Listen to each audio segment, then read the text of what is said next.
Give us your answer. Will you have peace or war? I will have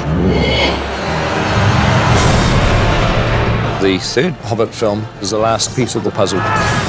So ultimately, there will be 6 movies that become a grand story that you can see from beginning to end. This was the last move in a master plan. A plan long in the making. In the end, all these threads are going to intersect. And people are going to see each story feeding into the other because they were always all part of the same story. Before you came along, we Bagginses were very well thought of. Hello, Mr. Bilbo. Never had any adventures or did anything unexpected. If you're referring to the incident with the dragon, I was barely involved. All I did was give your uncle a little nudge out of the door. Can you promise that I will come back? No. And if you do, you will not be the same. Having done The Lord of the Rings, it was a joy for us to go back and to weave in threads and characters and setups that ultimately do pay off in The Lord of the Rings.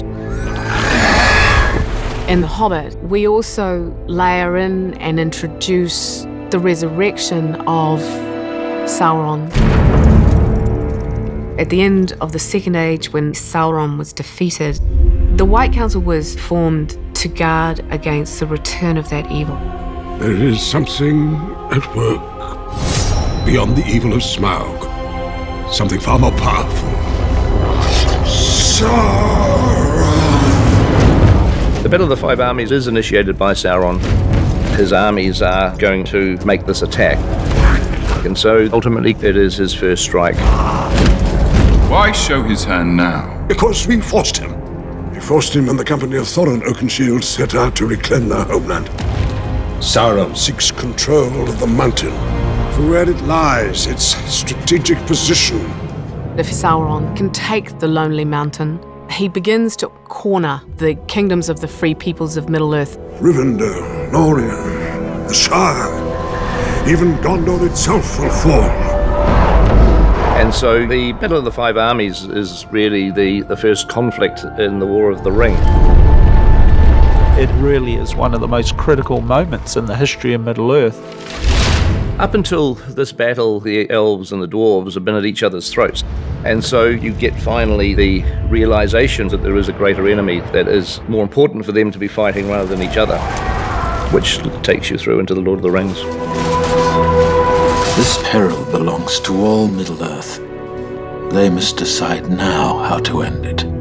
It's the beginnings of the pieces of the puzzle that lead to the formation of the Fellowship and the great fight for Middle-earth. But ultimately, the most important part of the battle to save Middle-earth is this little ring. It has a beautiful fatefulness about it, that the most unlikely person should find the most powerful object in Middle-earth. One ring to rule them all. One ring to find them. One ring to bring them all. And in the darkness, find them. Having done The Lord of the Rings first, we were able to bring to The Hobbit the importance of the very fateful moments that occur.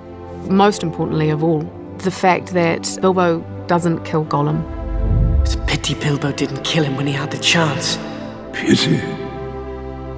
It was pity that stayed Bilbo's hand. If Bilbo kills Gollum, Gollum is not there on Mount Doom to fall into the lava with the ring. It's easy to say, you know, you don't deserve to exist. But there was something in Bilbo that stopped him from doing that. The pity of Bilbo may rule the fate of men. Which finally was the salvation for everyone.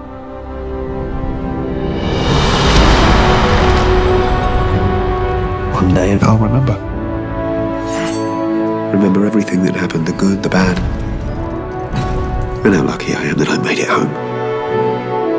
Bilbo once told me his part in this tale would end, that each of us must come and go in the telling. There and back again. A Hobbit's Tale by Bilbo Baggins and The Lord of the Rings by Frodo Baggins. You finished it. It's wonderful to see you, Gandalf! Bilbo, watch out for the dragon! Loyalty, honor, a willing heart. I can ask no more than that. Never thought I'd die fighting side by side with an elf. What about side by side with a friend? All you have to decide is what to do with the time that is given to you. Even the smallest person can change the course of the future.